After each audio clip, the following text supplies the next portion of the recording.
terutama pada pilkada kemarin ada menambah 30.000 suara.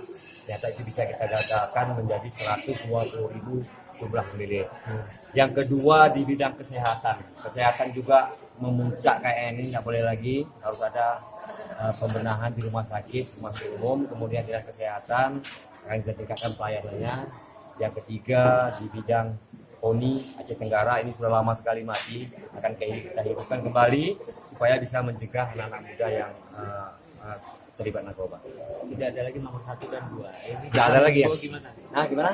Tidak ada lagi nomor 1, nomor 2. Gimana? Ya, untuk masyarakat memang tidak boleh ada lagi pembedaan nomor. Jelas, kecuali bagi masyarakat yang memang sudah terlanjur dia mengucapkan memaki-maki Rabu. Ada juga itu seperti itu ya, yang menghina-hina Rabu. Ada 1-2 di setiap desa yang memang demikian tipenya. Ini ya ada catatan sendiri bagi kita ya, terutama untuk pegawai yang memang sudah terlanjur mengeluarkan ucapan-ucapan tapi yang tidak memilih Rabu, ini kita maafkan semuanya. Untuk soal guru Pak, gimana Pak?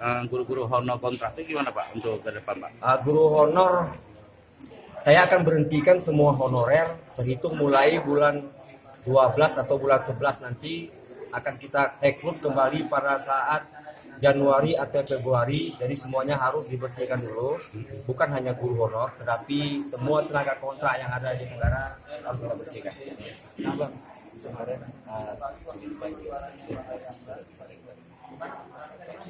Kalau banjir kemarin memang sudah ada bantuan dari APBN, kemudian perumahan juga sudah ada, nggak tahu dana dari mana.